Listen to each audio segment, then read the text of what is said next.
people who we are, what we are. Just now, good. You missed all that other stuff? Read again. Nice stuff, you know how much I love being here. Anyway, so what's important, you know, and I do this every time I start a presentation, particularly when it comes to resilience. What are we trying to protect? Right? We're trying to protect our village, who we are. You got a little block it there. What do you say, Johnny? Oh, sorry. Don't worry. Push block, Johnny. Oh, yeah. So, you know, this is us. This is our village, right? No, we're almost 15,000 people plus some more. I think we're close to 17, you know, who actually come down here, particularly this time of year. As you can tell by the traffic on Saturday and Sunday, you know, how many single family homes or condos. And we count, you know, it's hard to count the exact numbers, but we're thinking we get about 70 million visitors a year. Last Saturday alone, we had 15,000 cars coming to this building. Wow. On Sunday, we had close to 13,000 cars. coming to this building. So we had a lot of visitors, and there may not be, you know, long-time visitors staying in, we allowed of Airbnbs. Yes, Airbnb longer than two weeks, not just the rich, but we're also talking about people going to build bags and coming to enjoy what's beautiful about Biscayne. So that is what we're here to protect. Next slide. Why don't you join me out here too? You want to pop over there?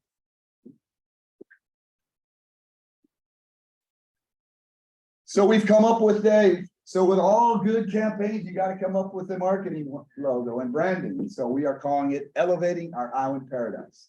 And we're looking at it from, it's kind of a double entendre, right? So we want to elevate it. We want to make it a better place, but at the same time, we're gonna have to elevate it. Whether it's here or whether it's on the shoreline, whether it's on the backside, wherever that's going to be. And we're going to figure that out as time goes on. So next slide.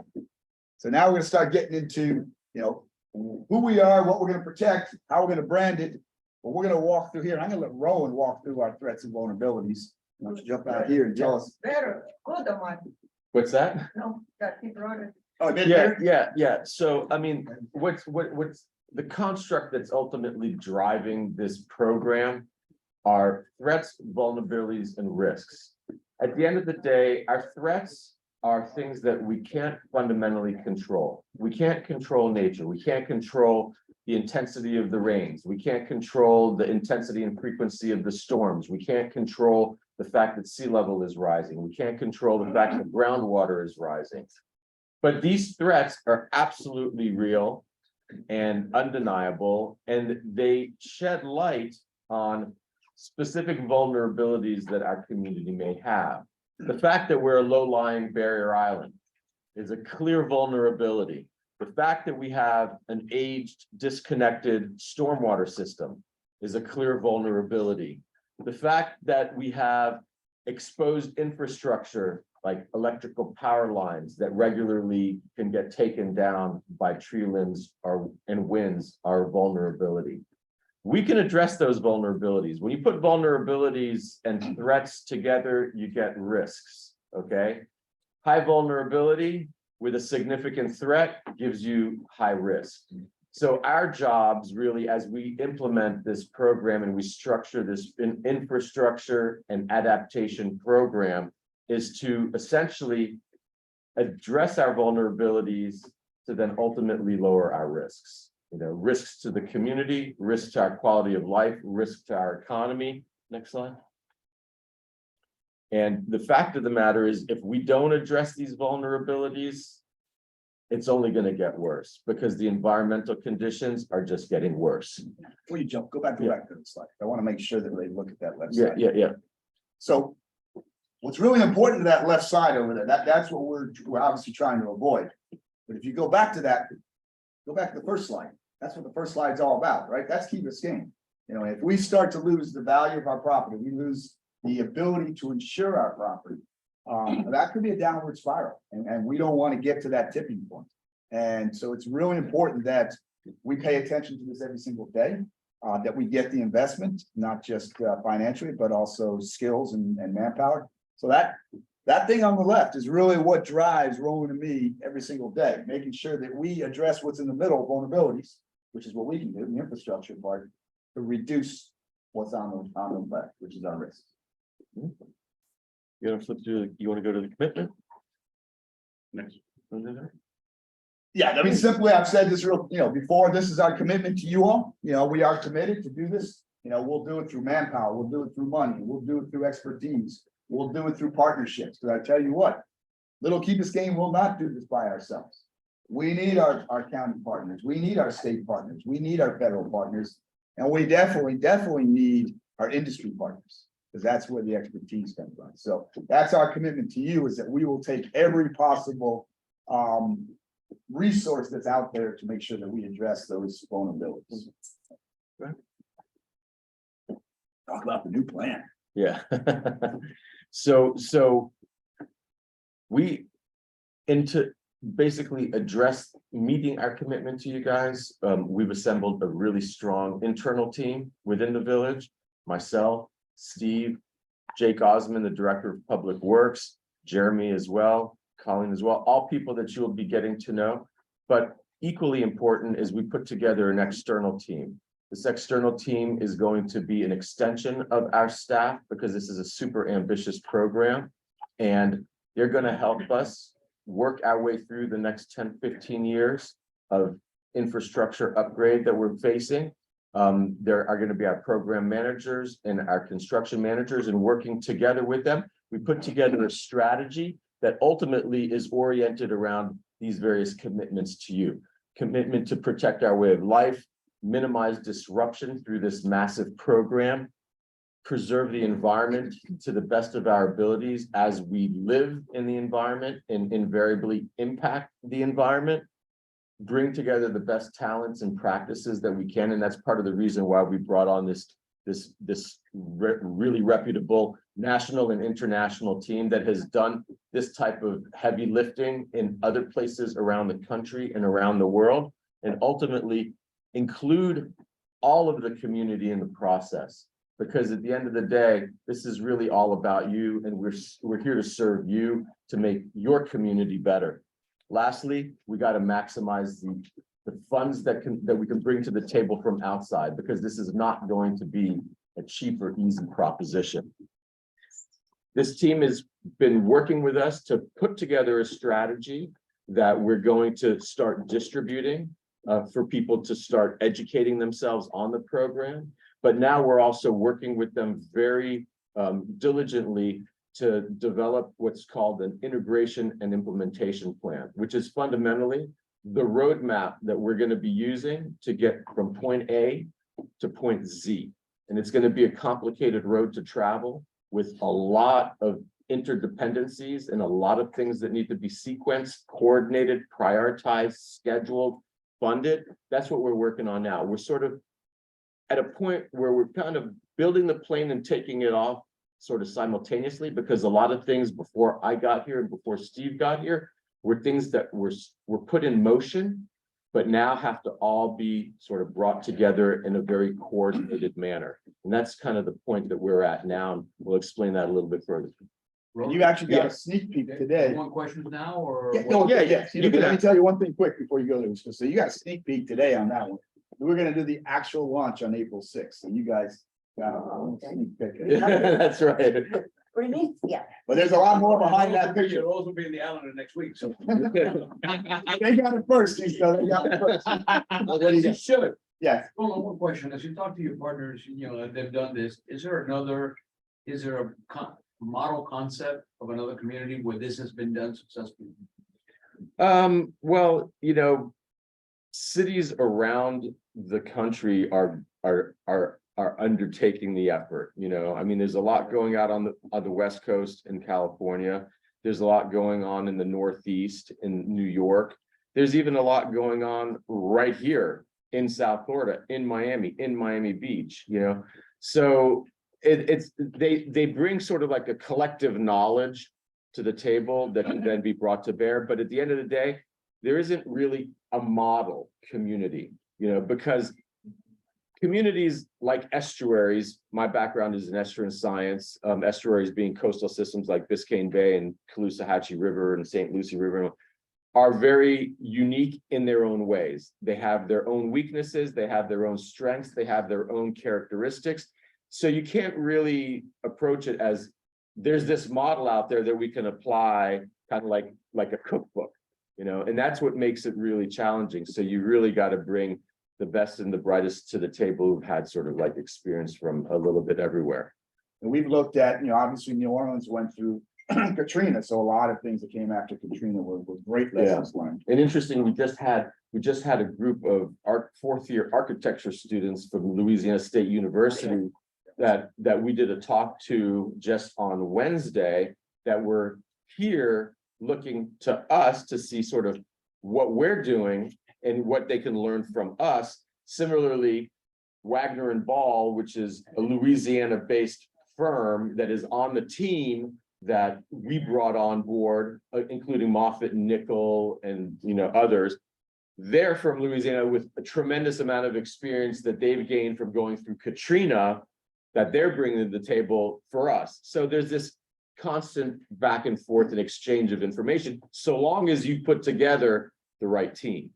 It's just like any other, profession. You've got peer reviews, people really coming out with really deep research, and which is obviously at the high level. We got stuff coming out at the practical level. I think someone that we really have to look at is Galveston, Texas. They're really moving down the road, obviously for themselves, but they also protect the entrance into the harbor into Houston as well. Savannah, Savannah, Charleston are also big ones as well. We're looking obviously at what Miami Beach, what they did well, and maybe what they didn't do so well. So we've got some local areas we can look at importantly as well. And then we also have the Dutch. They seem to do it pretty well. They started back in the 1500s because they used to, most of the Netherlands that of now wasn't there back in the 1500s. So they learned extremely well how to build out and protect that land. Different conditions, but obviously a lot of that stuff is very applicable. So let's jump into the next one. You want to just run through that real quickly? Yeah. You did most of that stuff. Yeah, no problem. So the reality is we're not starting from scratch. We've been building up to this moment over the last handful of years and been setting the stage to ultimately put the right people in the chairs at the right time to do the big lift. And these are some of the things that we've actually already started undertaking. For instance, we needed to do a LiDAR survey of the entire village. A LiDAR survey is a very precise way to measure elevations all over the village at like centimeter scale. So we did that because at the end of the day, we're a low-lying barrier island. Our problem is flooding. We need to know. We need to know how high the roads are, where the finished floor elevations are. We got all that. We already started on the designing of the stormwater system upgrade around the K8 area. That was something that was put in motion before I ever got here, mainly because it's a very vulnerable area, and it's an area that a lot of people in the community engage with, whether you live in condominiums or whether you live in houses. If you have kids, they're at K8, you're engaging with that super vulnerable area. We've already been working with the Army Corps of Engineers relative to shoreline protection. They've already done an analysis of the oceanside vulnerability and threat, but now we've continued on down the complicated road with the Corps, because ultimately we need to have a whole of island shoreline protection solution, which we did not have when they did the feasibility study. So now we just recently found out from the Corps that we're going to be moving forward with them to do a back bay analysis, which addresses the inundation threat from the bay, in addition to the inundation threat from the ocean. We're in the process of putting together a joint powers agreement with Miami-Dade Water and Sewer Department, because at the end of the day, we're trying to minimize disruption. If we're in the ground replacing a stormwater system, and we're in the ground undergrounding the electrical and telecom utilities, well, then it would make sense if there are aged water and sewer lines in that area to replace them as well. In which case, this JPA with Water and Sewer Department will allow us to be able to do that, and then they reimburse us. We're in the process of implementing immediate flood control solutions to basically take some of the pressure off of people that they're feeling have a problem already. Infrastructure upgrade projects take years to do, but the problem is here today. So what can we do to maximize the efficacy of our limping stormwater system to take a little bit of pressure off of folks that are having to deal with wet feet all the time? So we're in the process of doing that, and that kind of gets us through this design phase that we're in right now. Before you can actually build, you have to design, but people want to do now, but designing takes time. So what can we do in between that isn't a super large investment that would get undone when we start doing the construction? So these are all things that are blocks that have been put in place that now, thankfully, for the foresight of councils past and present, we have a foundation that we can build on to launch this aggressive infrastructure program. And interesting, go back to one, you see the bottom, your bottom right, where we have the beach renourishment, which we did in 2021. Well, Ian and Nicole, although weren't really directly hits on us, had their impact. We lost 17,000 cubic yards on our beach. This renourishment was 31,000 cubic yards. So more than half of what we put on just a year and a half ago, we lost in Nicole. And if you've been out to the beach, which I'm sure you have, it's really hit in the middle. You know, it was before it was kind of straight. Now it's got a kind of a concave coming in the middle. So so even though again, like Roland was saying, we're looking at that long-term program, nature doesn't stop, right? So we're working with the state, and we're hoping, cross our fingers, tell your legislatures, tell all those folks up in Tallahassee, pass our money that we've asked for them to help us fund the front side. So we're working on that very hard with our lobbyists, and we hope, fingers crossed, come July 1st. I mean, this year the governor doesn't have his little veto pen out like he did last year, and we'll get money to re-nourish that beach. And what is the solution to avoid losing all the sand in the beach? Is That- anything that can be done? That's a great question that I could spend hours talking about if you wanted to, but I will tell you. Summarize it in 5 But minutes. There are things that can be done. The Mostly. costly, but you can put a submerged offshore structure Right. to reduce the wave energy that ends up being focused on your beach, which then is what drives the shoreline recession. And that will help with the sargassum as well? No, that won't. That's a whole other monster that is something that we have very little control over. That kind of But- work gonna do seagrass, because we're already. Well, losing that's way an too much that's a seagrass. really interesting question. That's one of the big challenges that we face that, say, Miami Beach doesn't have, where they have a clean sand swept bottom. We have seagrasses that would potentially be impacted by anything that you put on the bottom. We have a vibrant seagrass habitat. And there's this back and forth debate as to the impacts that you have on seagrass versus the ecological enhancements that you get from creating an artificial reef. Well, I've definitely seen with my own eyes that our seagrass is disappearing and doing so quickly. And beach replenishment is a mixed blessing. It when absolutely comes to is. that kind of- It absolutely is, because if you don't design your beach, a lot of the sand that you put on that beach ends up moving offshore and then covering over seagrasses. So there's this constant balancing act that we're playing behind environmental impacts and environmental restoration. The fact of the matter is, everything that we do living has environmental impacts. And we're constantly juggling our desires to live the way we live with minimizing environmental impacts. And before I was here, I was at the University of Massachusetts dealing with running the largest estuarine restoration program in New England, specifically to address the issue of losing seagrass. So seagrass to me is as important as seagrass is to you.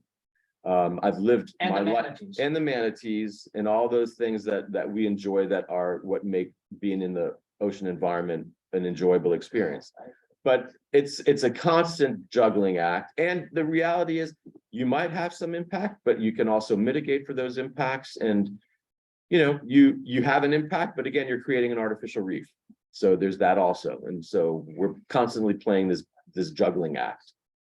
Roland, Yeah. what are a lot of this planning and is, taking the steps in the short and long term, Mhm. but what are the steps that are the most important that they cannot wait, and what you're doing from those steps and what you cannot do at this point? Yeah, well, That's a let's good get into that transition. through That's a these, good transition. Next slide. lines of effort. Boom, well transition. Yeah, let's go to the next slide, please.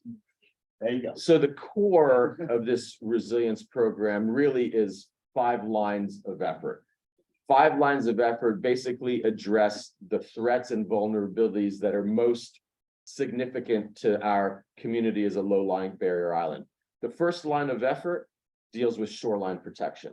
Okay, and that's going to be oceanside shoreline protection and bayside shoreline protection. That's something that we're working very closely with the Army Corps on, because that's an effort that we absolutely need help with, because it's going to be super significant and expensive. And the fact of the matter is, if we get into the federal shoreline protection program, we have a 65-35 cost share, where the 65 comes from the federal government, 35 comes from the local project sponsor, but the local project sponsor is Miami-Dade County partnered with the village of Key Biscayne, and that's a 50-50 split on that 35. So at the end of the day, the village is on the hook for 17.5%. Okay, 17.5% of a lot of money It's a lot of is still a lot of money, but a lot less than a lot of money. Okay, so there's that. So we needed the federal support for shoreline protection. Can you give us an example of the shoreline protection, oceanside and bayside? Oceanside, Next transition. yeah. Go ahead, next, let's jump to the next. Well, you want to jump to Yeah, that? we can do, we'll go one more. Well- It's perfect, if he walks ready. Yeah, okay. Perfect. Thank you, by the So, way. so we'll, so on the ocean, I'm not gonna really get onto the bayside options, because We don't, we're so far from having options out there that it's not really worth talking about.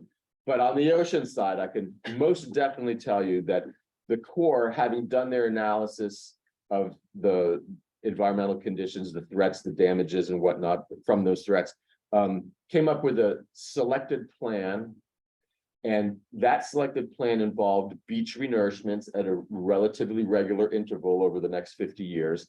But more interestingly than that was an enlarged and reinforced dune system, because at the end of the day, we protect ourselves through lines of defense, you know. So you can have 1 line of defense, or you can have 5 lines of defense.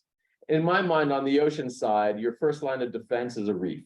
Okay, so we don't have an offshore reef here. I mean, yeah, we have like way offshore, you know, but we don't have an offshore. We have seagrass have. Well, could we create an offshore reef? An artificial reef? Yeah, we could potentially do that. That's 1 line of defense. Your next line of defense is the beach itself. Okay, so renourish the beach, keep the beach alive, keep it robust. The next line of defense are your dunes. Okay, so enlarge the dunes, reinforce the dunes. How do you reinforce the dune? Well, their concept was to put basically a wall within the dune line, like a sheet pile wall, concrete cap, buried within the dune line, so that if you end up with a massive hurricane that comes barreling right through your throat, then in the beach goes, in the dune goes, the wall stays. And then the wall is just not north-south, but it's tied back east-west to Crandon. That's an oceanside shoreline protection strategy that they evaluated that they thought would work well for us. They don't have the artificial reef on the table yet, but it might be put back on the table when we start looking at the bayside analysis and we combine the two to come up with a whole of island solution. Now, beyond the tieback, and let me add into Yeah. that. So when we went out in January to go visit the entire Lee County, but focused on Sanibel. And when I met with their city manager, Dana Souza, you know, we asked that question, you know, what do you think would have happened if you had a reinforced dune system on the front of your island?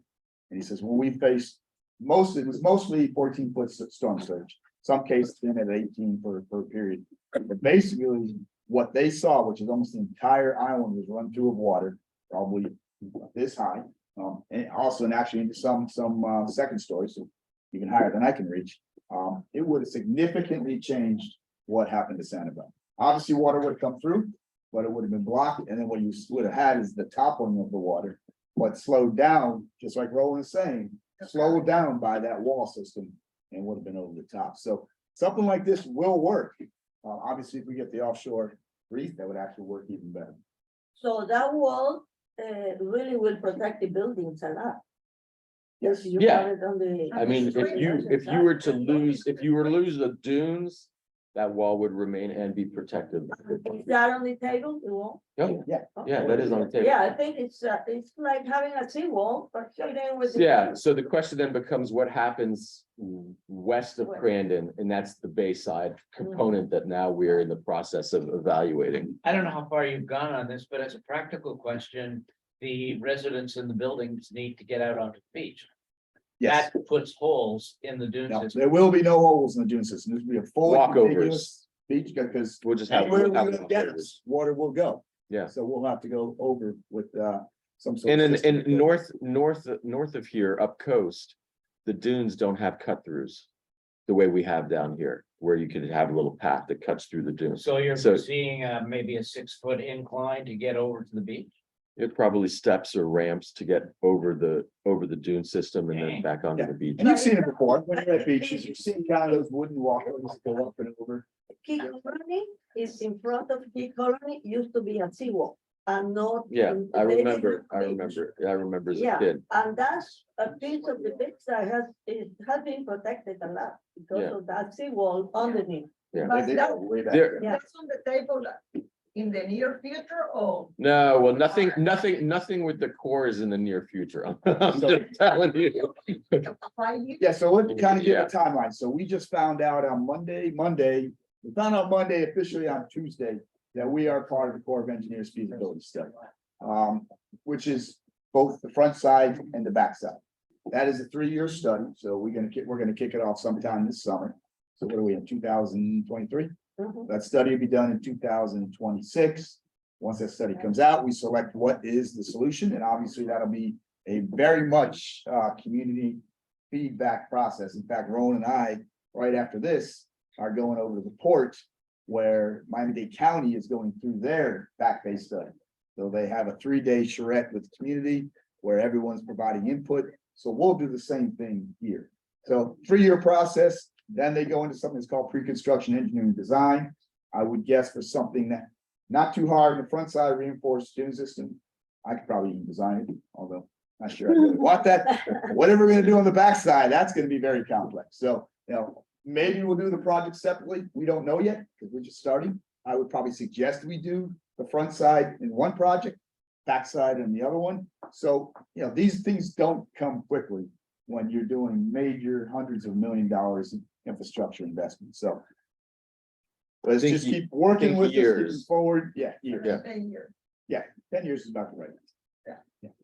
Can you describe what form of artificial reef system you're thinking about? I could, but we also have a lot of other interesting stuff that we want to get through. We'll talk about that. I'm happy to get your information. I can feed you some material on that. Because there are things that we have in mind, But I would like to go back to the other slide before this. That is the lines of effort. The next line of effort that is a core of this resilience program, infrastructure, is the stormwater system upgrade. That's specifically to deal with street flooding, okay? And it's not so focused on managing storm surge, because at the end of the day, you don't design a stormwater system for a 10-foot storm surge or a 6-foot storm surge. You design a stormwater system to drain storm precipitation events as opposed to a hurricane, okay? Our system is aged out. You can flip forward a couple slides. That one, yeah. Our system, yeah, there it is. Our system is aged out and fragmented because it's been put together as a patchwork quilt over the last, say, 50 years, okay? Right now it's gravity driven, meaning that water flows downhill on its own, okay? Water does not like to flow across a flat surface, nor does it like to flow uphill. And as environmental conditions are changing, we're losing the slope of the hill, because at the end of the day, all of this water flows out to the bay. It either goes into wells to the groundwater, which is rising, or it goes out to the bay, which is rising.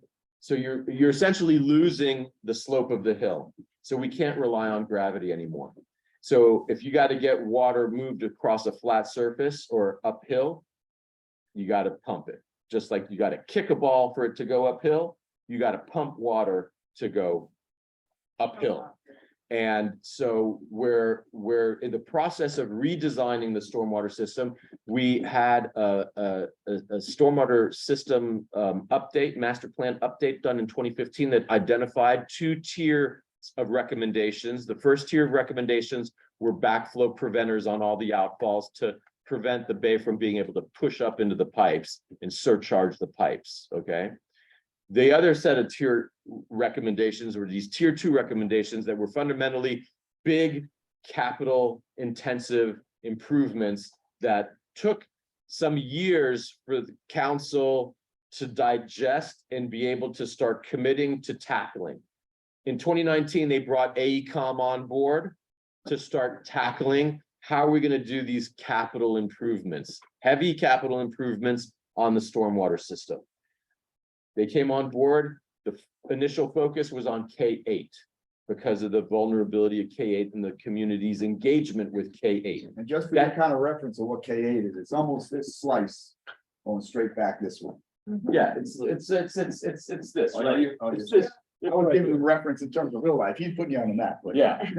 So AECOM started about 2 years ago with an analysis of the boundary conditions and the discharge deficits that we have, you know, how much we can push out versus how much we need to push out, what kind of green infrastructure alternatives could be brought to bear on the community to enhance the stormwater system. And once they finished that and council committed to, we're going to design the system to a certain design storm to meet a certain level of service, they were then able to start moving forward with their 30% design on K8. That's what they're wrapping up now. Should be done in April, May. And that's what a community meeting that we have on March 6th, April 6th now, will be to discuss the results of that 30% design process and the implications for Harbor Park.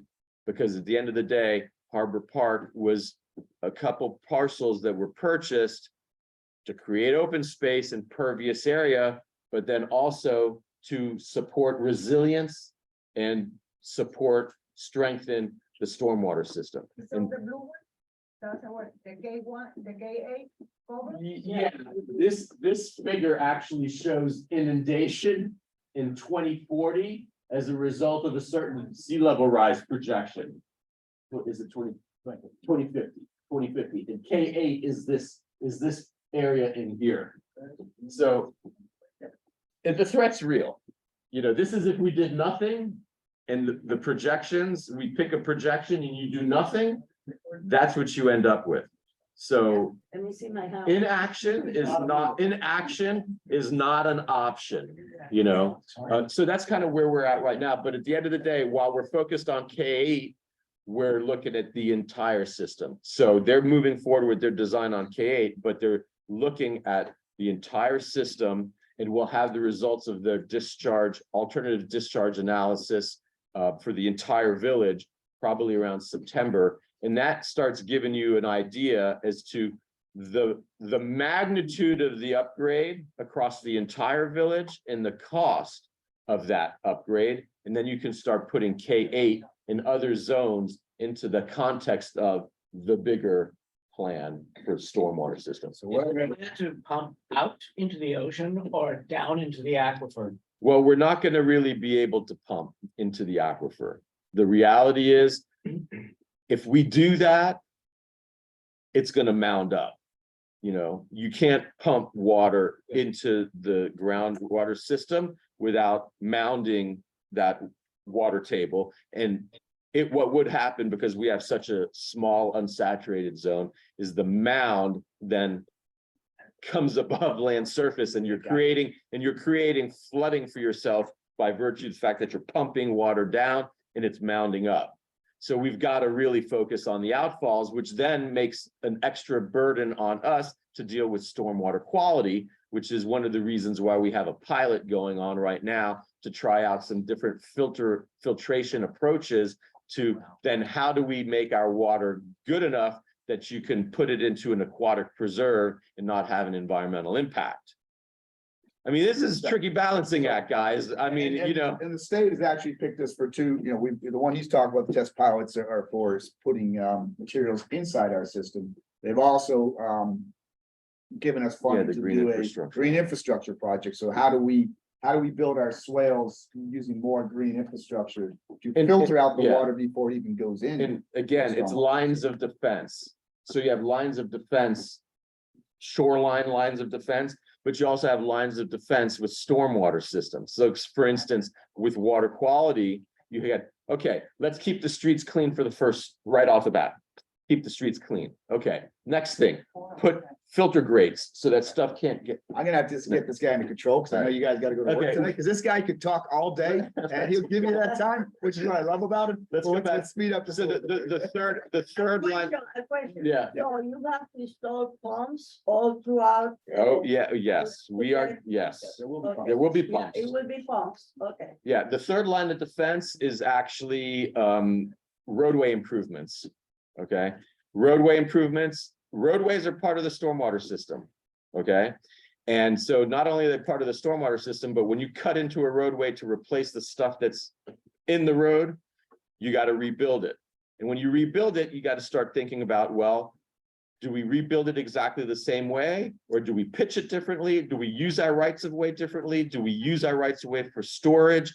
Do we do a reverse crown of road and capture the drainage in the middle? These are all, do we elevate?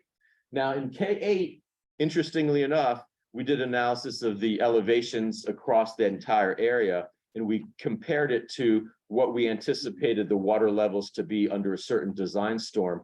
And interestingly enough, the amount of elevating that could really benefit the stormwater system's function and meet the level of service that we want on roadways isn't really much more than like 3 to 9 inches, depending on where you are. So like small areas of that K8 projects zone might get 9-inch lift, but a lot of areas would get like a 3, 4, 6-inch lift.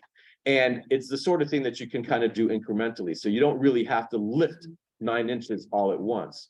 You can lift, a 4 inches, 3 inches at a time, because at the end of the day, roads wear out. And so it's not like you build a road and it's good for 20 years and you don't have to do anything to it. So as necessary, you then, you start lifting, and that, okay. The fourth line of effort is utility hardening. Now, what we mean by utility hardening is undergrounding electric, but if you underground electric, you're taking the poles down. So you got to underground the telecom as well. So that goes under. Main driver of that is we need a steady power supply, because now we got pumps that we got to run. And those pumps don't run, the system doesn't work. So we want to make sure that we have an uninterrupted power supply as best we can make it, so that those pumps, when you need them, are there to run. Okay. The pumps are for, Okay. So then also part of utility hardening is the threat of your sewer and your water, which you know how important sewer is, because that ain't stopping. That's going to keep flowing no matter what. And you know how important water is, because no water for 3 days and you got issues. And so we want to make sure that we replace those aged water and sewer lines where they need to be replaced while we're in the ground. And then the fifth line of effort is actually the soft things that you need to do to support the hard infrastructure construction stuff. And those soft things are, what do you do to your ordinances to make you able to do improved outfalls, which affect the seawalls that they discharge from? Okay, so maybe you have to put in a seawall ordinance. Okay, what does that look like? That's something that we're working on now. Changes to building standards, changes to zoning, changes to regulations, you know. Some of these regulations are outdated and work against you in terms of what you're trying to do to adapt to the environment. So these are all things that need to happen kind of simultaneously with all this engineering and design and science and things like that. That's our fifth line of effort. These things come up all the time as we begin to look more in depth in what we're trying to do. One of the ones we've been thinking about over the last month is, as we do, that one. put on the map up right now, as we do all this work, we're doing what's on the public side. So what can obviously residents' homes do? But most importantly, if you look at our island, about 20% of the land on our island are actually condominiums. So what can they do? Right? And if you see the Ocean Club, they raised up and they created retaining lakes there. The other condos don't have that. So we're gonna have to come up with some sort of incentive system so the condos can also begin to develop their own system.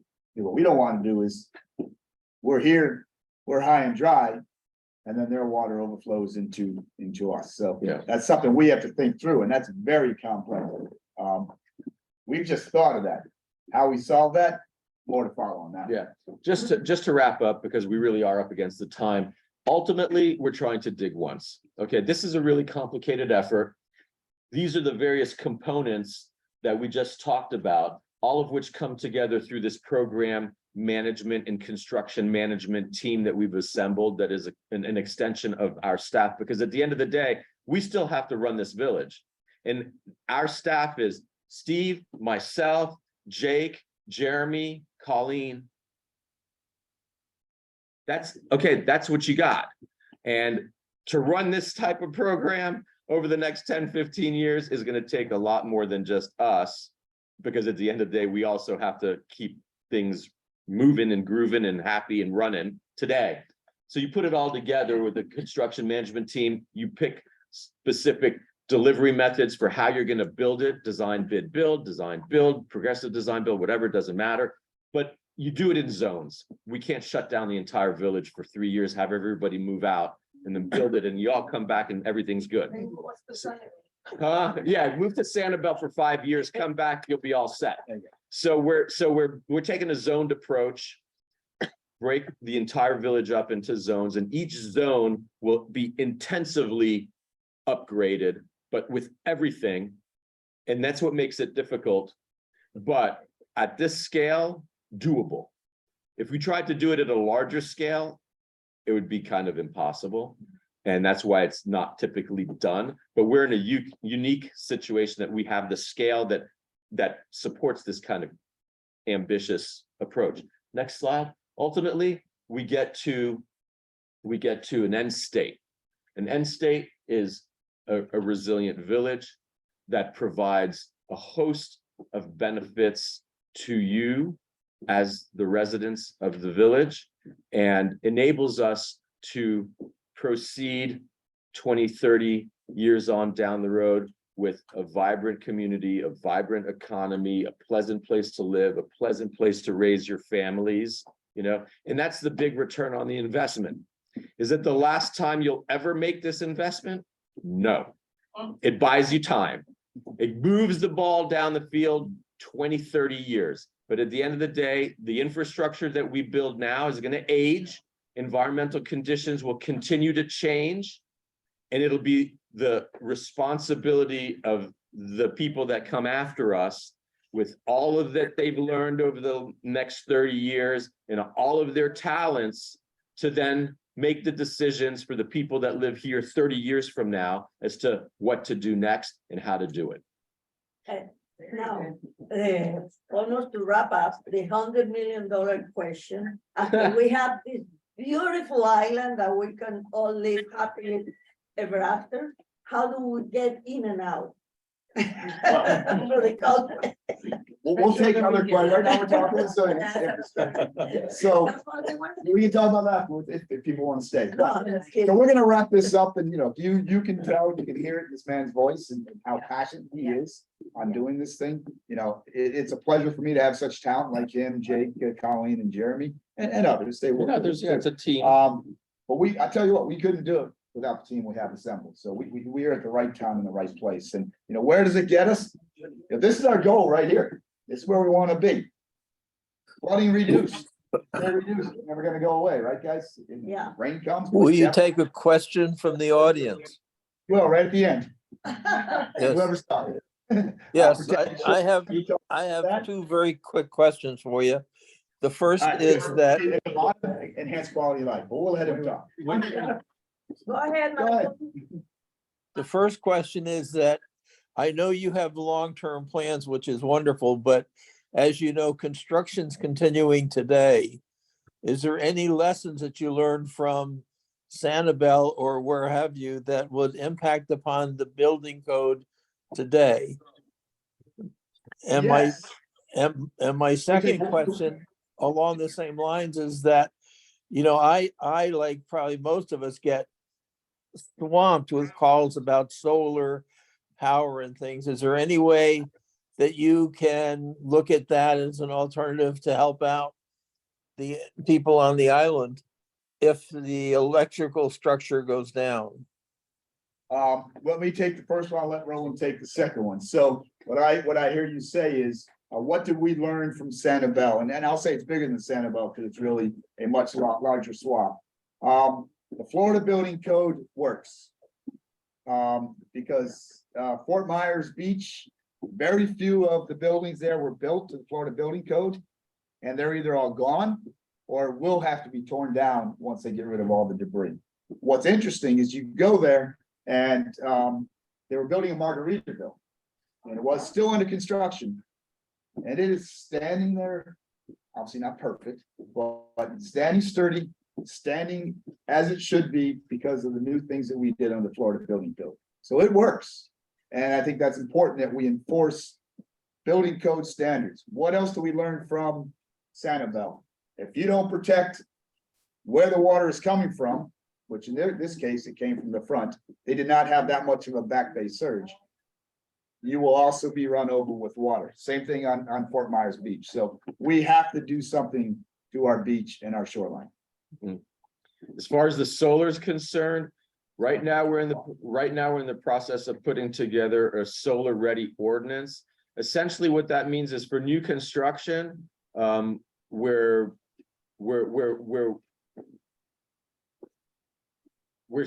saying build such that your home is ready to take solar if you want to use solar. We can't necessarily tell people what they're supposed to do.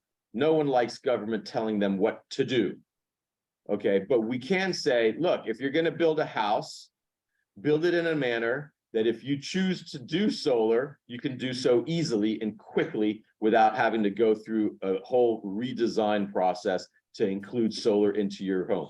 What we're doing as a village is we are looking at the possibilities of working with FPL. They have a Solar Together program where we can essentially invest in a solar farm and offset a certain amount of our demand, our consumption through solar. Okay, now we can also decide, well, maybe instead of doing that, we would go and put solar on our roofs of the community center and village hall and fire station to offset some of the consumption that each of those blocks have. That's one option as well. That's something that we're investigating now and trying to decide which is most cost effective to do and which we would get the biggest bang for our buck. But solar is being considered, and even one person suggested relative to the pump stations, well, maybe instead of having backup generators that are run on diesel or fuel, that you run it off of solar and batteries. And so we're looking into that as well. However, there's an understanding that if you are going to do solar and you're going to do batteries, solar has a big footprint, okay? Do you have the space to accommodate the panels that you need to run on solar or to charge the batteries that are required to draw off of to run the generator? And the battery banks are not small.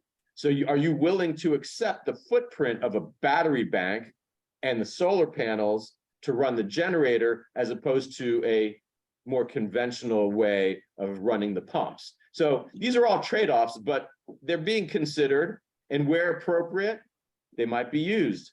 And where not appropriate, something else will be used that might be more traditional. But again, it's a matter of what people are willing to accept to be resilient, kind to the environment, so on and so forth, you know. The good news, those technologies. I have a question about that comment. First of all, great presentation and quite an eye-opening. It is really fitting that we are seeing what has happened in Sanibel and comparing it to our island. We have a highly educated, very wealthy population that somehow tends to be very resistant to making some major improvements that is going to cost us money. And how are you going to overcome that? Because I have to tell you, a lot of your comment about the government not getting involved, but the fact is that we need government help. But we're a wealthy community in which the government would also resist giving us money because there are other communities that are lower income that could also need this kind of help. So what are your plans to overcome the opposition to this great work and this great planning that you have presented today? You bring up a very good question. Getting people to pay for things that they may not see until 20 or 30 years down the road is very difficult, even though they know that it has to happen.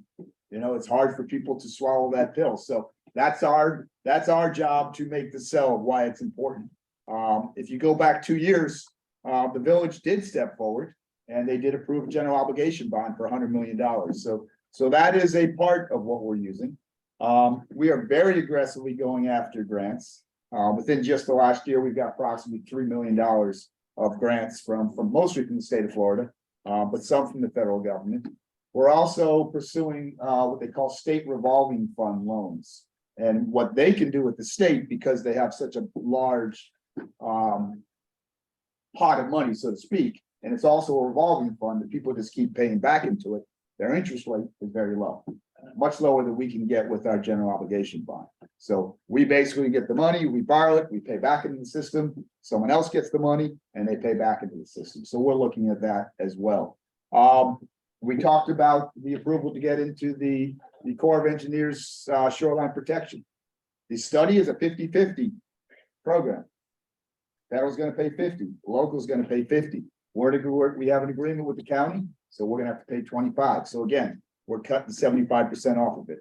And then Roland told you before, when it goes into construction, 65-35, which requires us to pay 17.5.